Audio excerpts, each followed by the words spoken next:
Hello, I trust that you're doing well and you are enjoying the Human Resource in Practice program so far. Today, we'll be looking at introductions to human resource, be it human resource development, human resource management.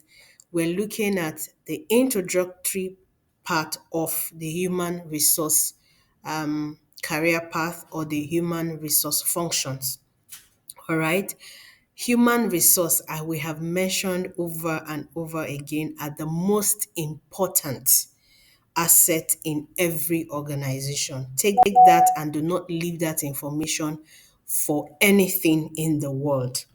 In this course, we'll be looking at what HR means, the scope of HR, the values of HR, the functions of human resource. We are delving right into the training program, and in this case, right now.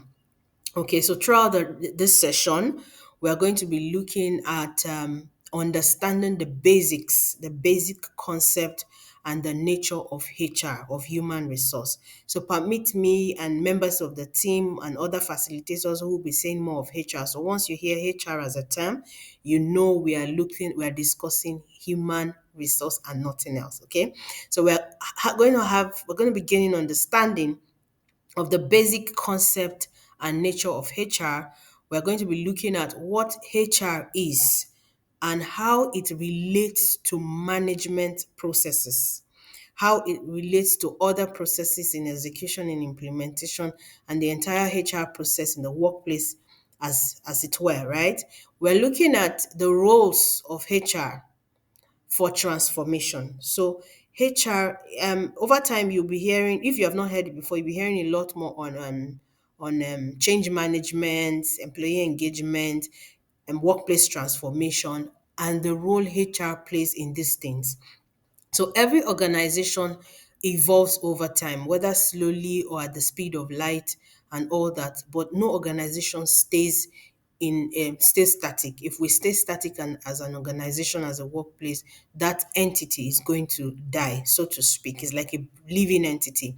So we transform. We are transformed over time. Things happen, things change, which is constant and is important for our growth as an organization and also as our growth and transformation as a people, okay, as a stakeholder in the in the workplace, or in the marketplace generally.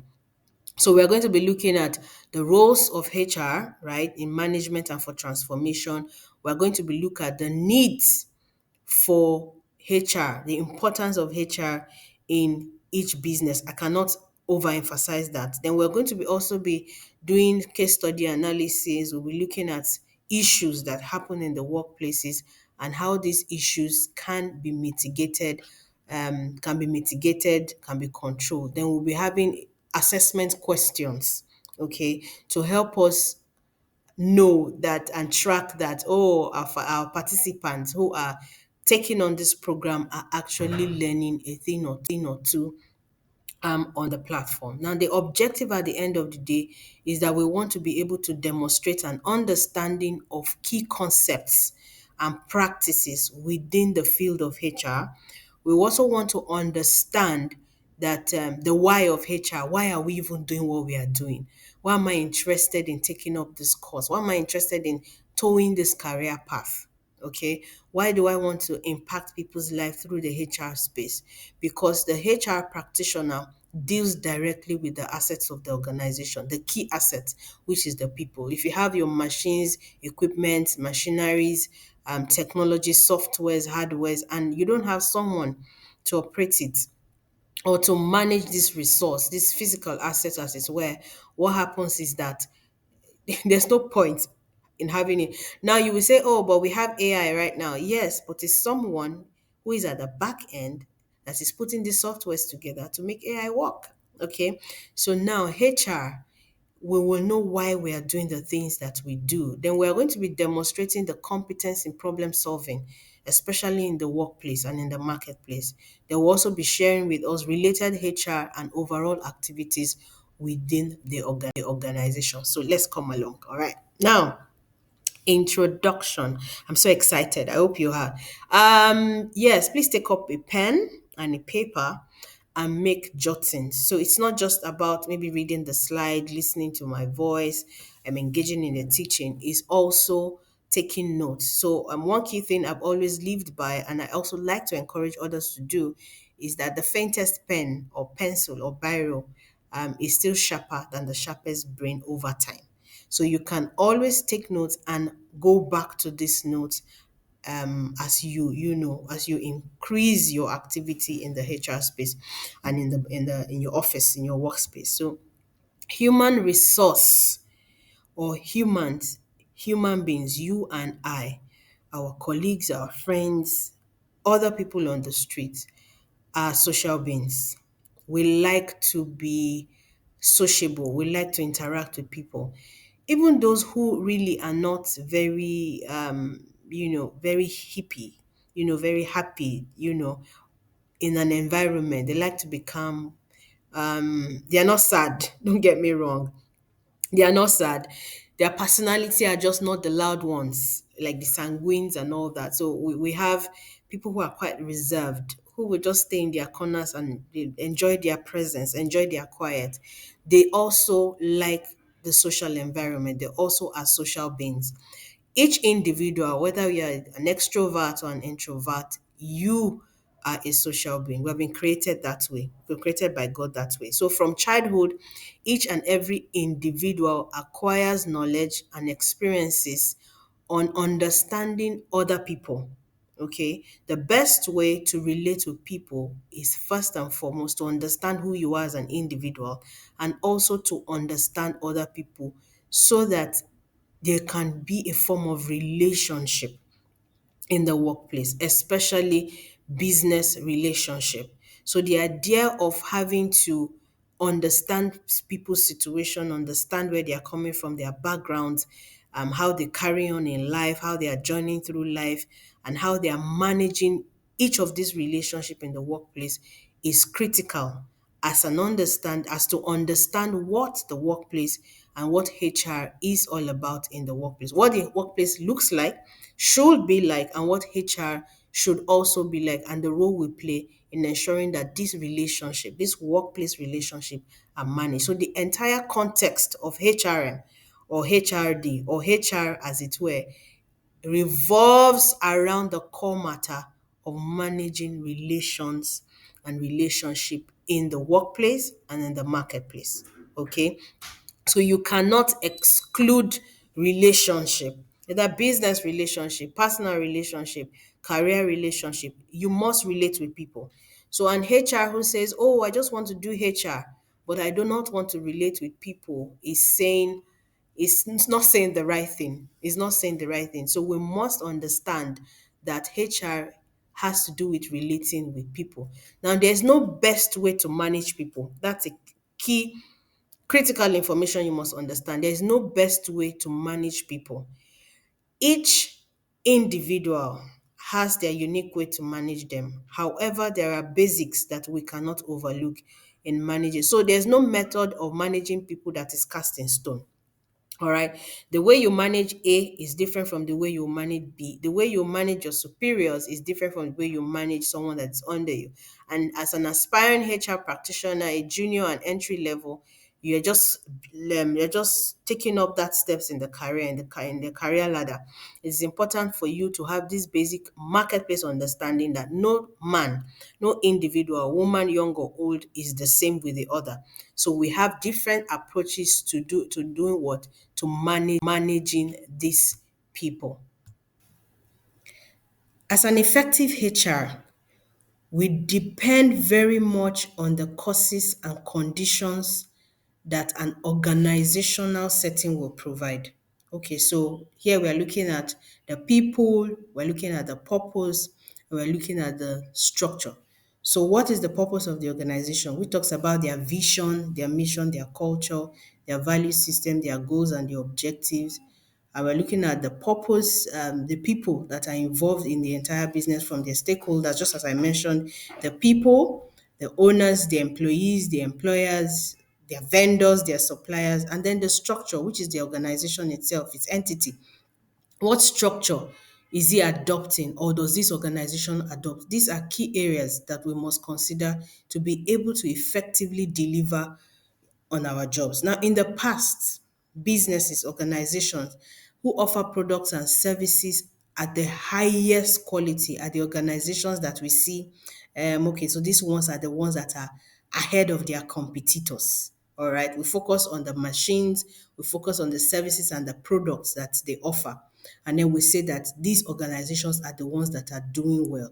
Now, as different generations began to evolve. Okay, now we're talking about the Gen Zs. There was a time that it was all about the millennials, okay, and then the baby boomers at a time, times of our fathers and our grandfathers.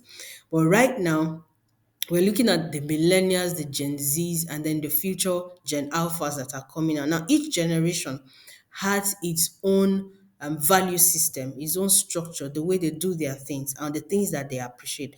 Now and in the future, we're looking at how important an environment, a workspace, a workplace is sociable.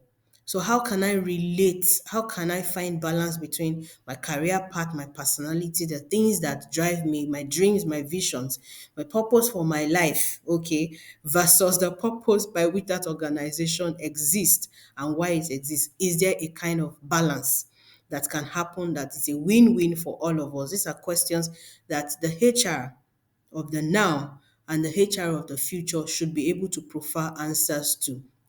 An organization who leverages its advantage focuses on its people. I need you to understand that.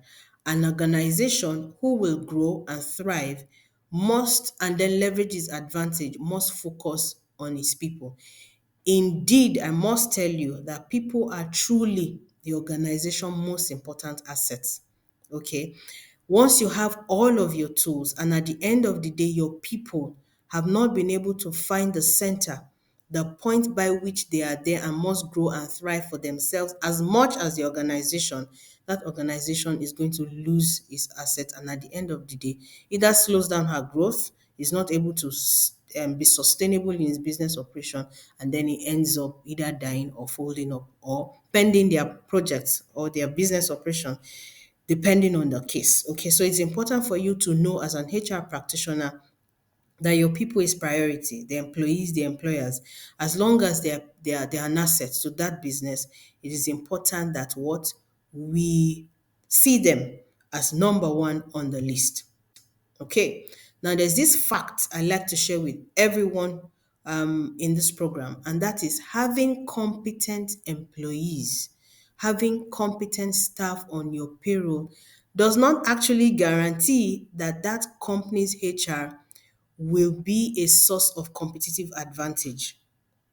Okay, having competent people on your payroll does not necessarily make your business, make that business you are working with or will work with, be topmost or foremost in that region or in that country or in that area.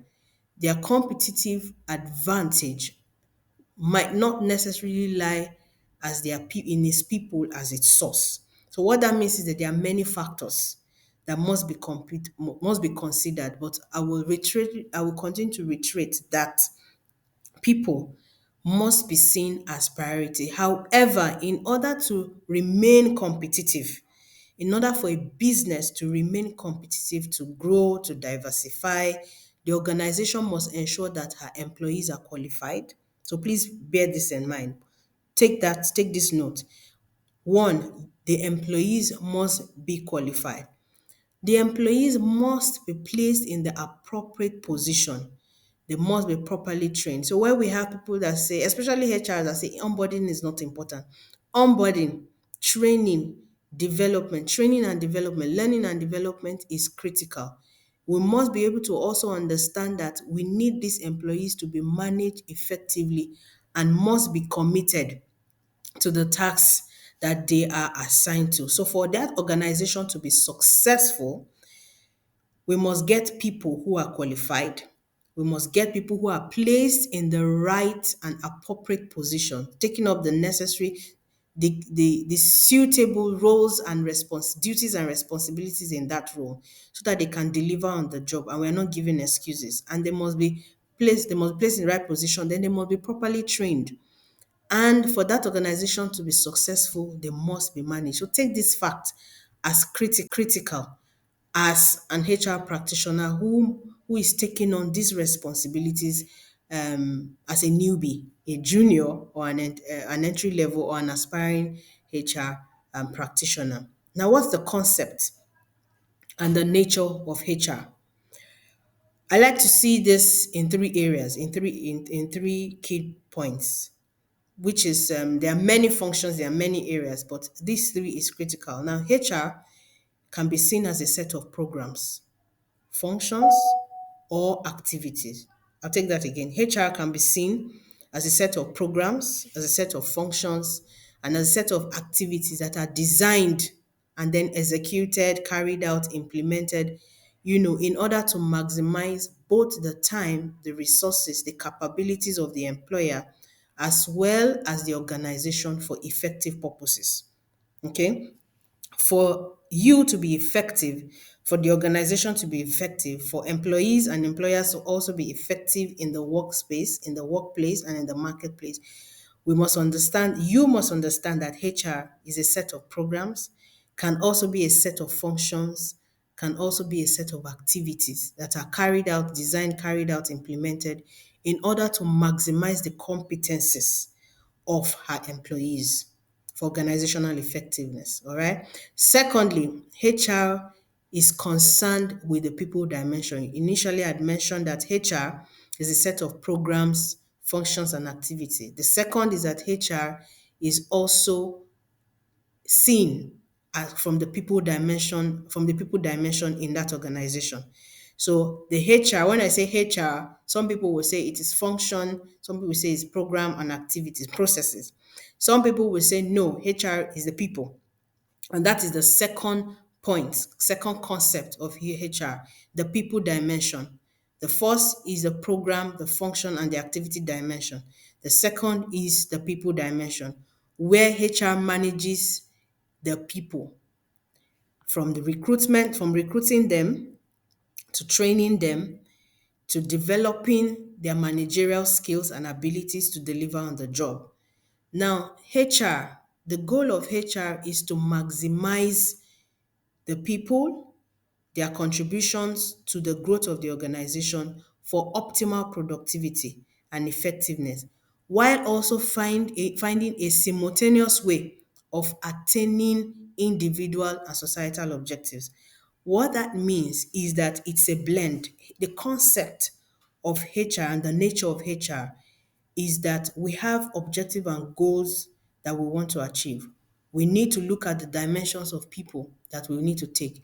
And then what are these activities and programs that needs to be engaged in the organization? And then we'll find a center point. We do a merge. We merge all of these factors, key nature and concepts together to be able to hit organizational effectiveness. So please take notice of this, that it is important that we have this at the back of our mind as we enter into the workspace or the workplace, and then we take on this task. One, again, I'll take it again. The people dimension of HR, the process, the function, the program, and the activities of the HR, and how important it is we must, find a balance. They are simultaneously merged together to find a balance so that at the end of the day, we are effective, the organization also is effective and productive in the workplace and then in the marketplace as a whole. Now, the scope of the HR scope extends to the decisions that we make, whether it's be it the decisions from the employees, the decisions from external stakeholders or internal stakeholders, or the decisions made by the employers themselves, the owners, the executive team. The HR scope generally covers these decisions, covers the strategies. Strategies are the ways, the method at which certain things are carried out within the office, within the workspace, okay, and the workplace. The factors, we are considering the factors, what are the principles that must be considered or are being implemented to achieve the organizational goals. What does our practices look like? What does the operations look like? What are the functions, the activities that would look like? What methods are going to be adopted to ensure that people are managed, employees of all types are engaged to make sure that the core reason why that organization is existing is achieved. All the dimensions that are related to people and their employment life cycle. So every employee has a life cycle in an organization and over time. Okay, so for me, I started HR about 15 years ago, right? And over time, I have grown to become a professional and a senior, even up to executive level. Okay. Now, the beautiful thing is that my relationship, my employment relationship with other people within an organization, outside the organization, must also be considered. So there is a scope around, the workplace, and it has to do with the kind of people, the different types of people, different types of employees and employers that will be engaged within that organization. From the very first day they enter into that business till the very last day they stay in that business, up to exit. There are some organizations where the functions, the structure also covers exit up to 3 or 4 months after they have left. There are organizations who will consider even doing an exit training. So for every employee that comes to us and they leave us, we train them upon exit so that they can also fit well with the outside world. Okay, so it's important to also know that this must be considered when dealing as an HR practitioner. Okay.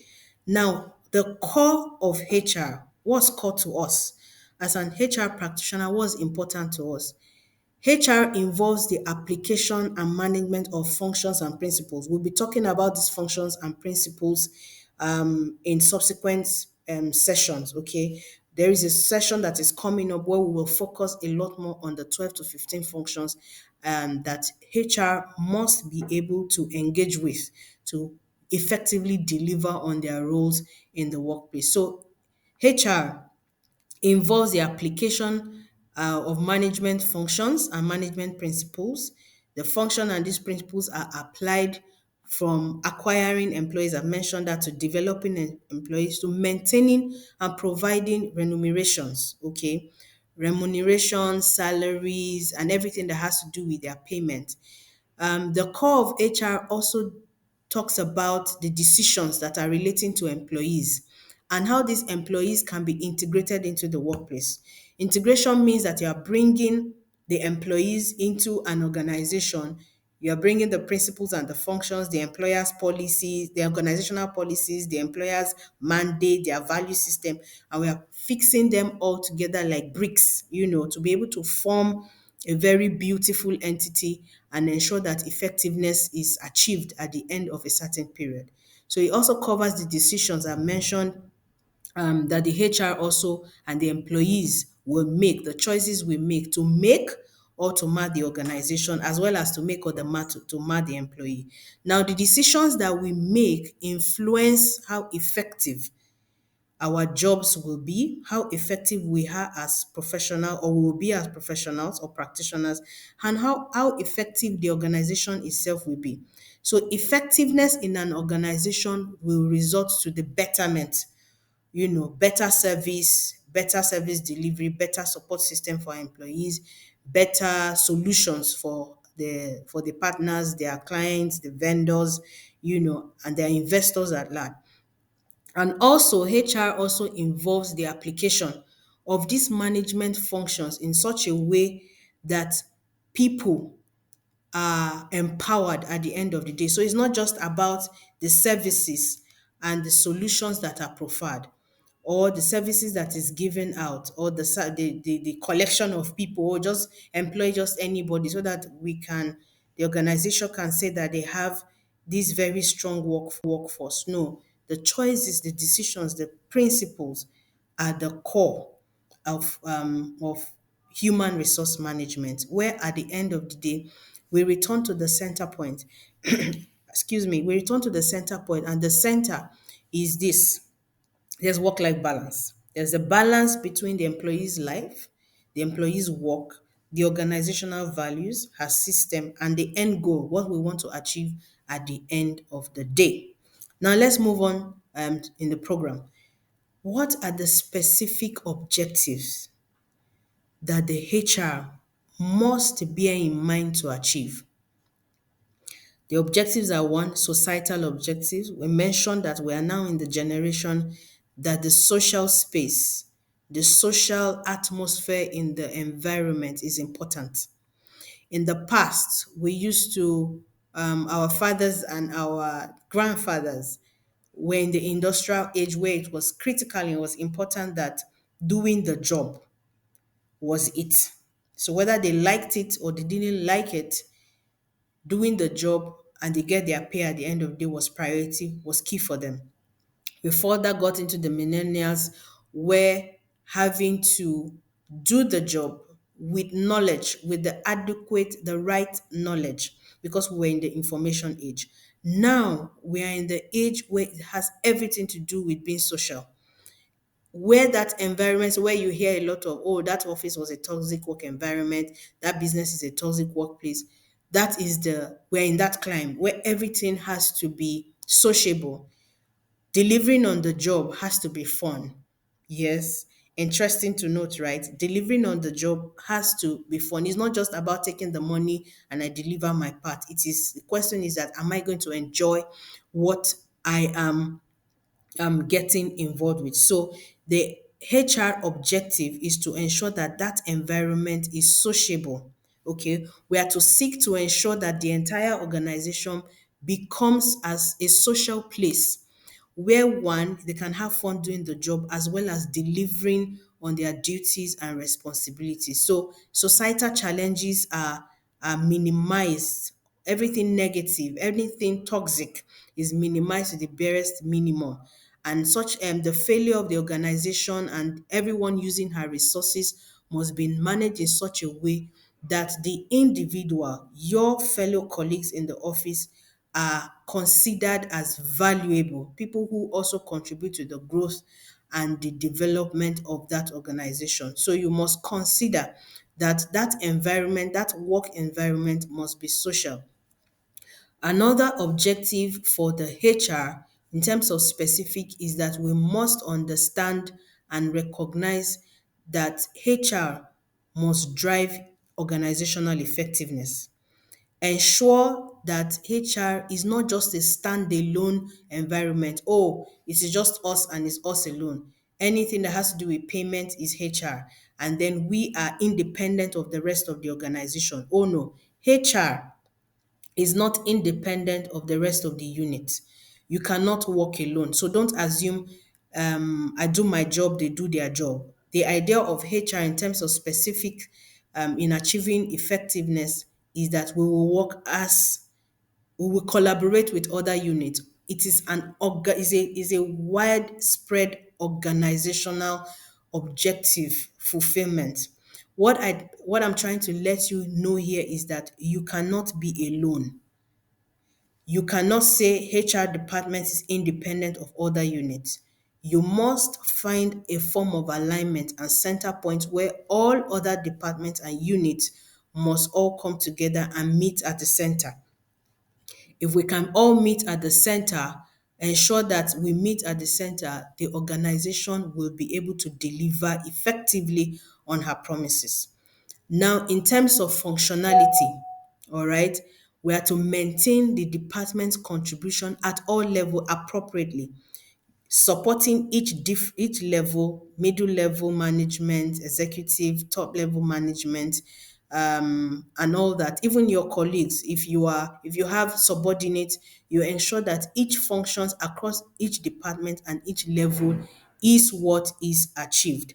Then personnel objective. Every individual needs assistance in achieving their personal goals. I mentioned it in subsequent lessons, subsequent courses, where we said that as an HR practitioner, employees have their personal goals as to why they are in that environment, why they are in that business. The business has our own goal, the company has our own goal. You as HR has your own goals to achieve. Other employees also have the reasons why they are there, different reasons, different purposes, different goals. Some people are there for the personal gain, some people are there to learn on the job, to gain garner experience, to gain knowledge, competencies. Some people are there for the money. Some people are there for the prestige, not necessarily the money, depending on the levels and where they are coming from. So you must be able to find a balance between what the organization wants, what HR department or HR as a practitioner wants, and what the employees really want to achieve. So personal objective of each employee must also be met and somehow maintained. More, they must be motivated, and it must be done in such a way that at the end of the day there is a balance. So the organization is not set aside, it's not discarded. Oh, it's not just about the business. No, no, no. It's not just about me. It's about only the employees. We must create a balance. So we must create a balance between the personal needs of the employees, the organizational goals and objectives and their needs, as well as the role that the HR plays, including yourself, plays in creating a balance and achieving each of these goals and objectives. Now, generally speaking, okay, we have looked at the specifics for HR. Now, generally, what are the general objectives? The general objectives are human capital. Okay, how can we assist the organization in ensuring that we gain the right candidates, the right number of people who will be in that organization, who will be working there in fulfilling all of the strategic and operational goals. Okay.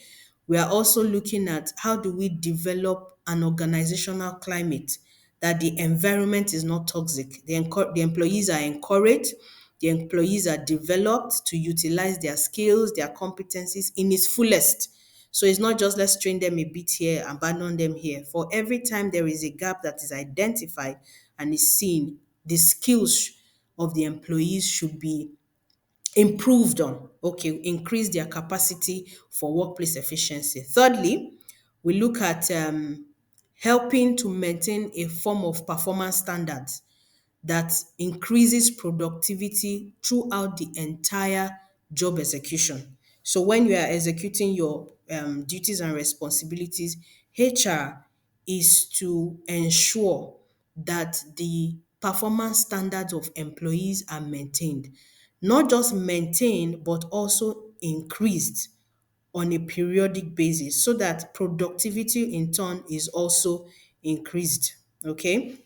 Then to help and establish and maintain a form of homogeneous employee-employer relationship. Okay, employee-employer relationship is critical. HR, I need you to understand this. If you don't take anything, if you don't learn anything from this session so far, employee-employer relationship there must be a form of harmony. You cannot say, I continually hate my boss, my environment is toxic, my boss is toxic. And then the bosses or the leaders are also saying that employee is toxic. Now, I'm not saying you should carry the burden of ensuring that people relate with each other on a regular basis. Your burden, your fun burden or assignment is to ensure that there is harmony. Okay. And one of the best ways to do it, which we'll be sharing in subsequent sessions, is that you must find, again, I will reiterate, a center point between meeting the needs of the employees as well as meeting the needs of the employer and the organization. The fifth is helping to create and maintain a safe and healthy work environment.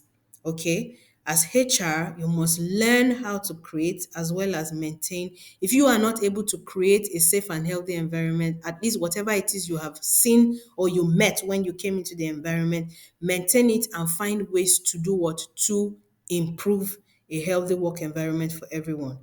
The sixth point is that as HR, you must learn how to develop programs to be able to meet the social needs, the psychological needs, the mental needs, the economic needs of both the employees and the employers in helping to retain a productive employment life cycle with the employees, and organizational business life cycle for the entity, and an enjoyable place also for the employer. We are also to ensure that the organization is compliant. Okay, you cannot assume that we can do anything anyhow. All right. So this nature where we are always, where some people do, not everyone, so I cannot generalize, where people do things, this our anyhowness, okay, as they say. We cannot afford as HR to do things anyhow. We must be able to be compliant and support our leaders, the management, in ensuring that we do things the right way according to the laws of the territory, be it local laws, state laws, the federal laws, national laws, laws in the workplace, by the labor law, the human right laws, we're talking about here, we could talk about things like employment equity, occupational health and safety. What are the employment standard? What's the labor law in terms of relations and legislation? What's it talking about? So we must have an understanding of what this is about and also how to implement them in the general form and sense of the word, okay, in the workplace.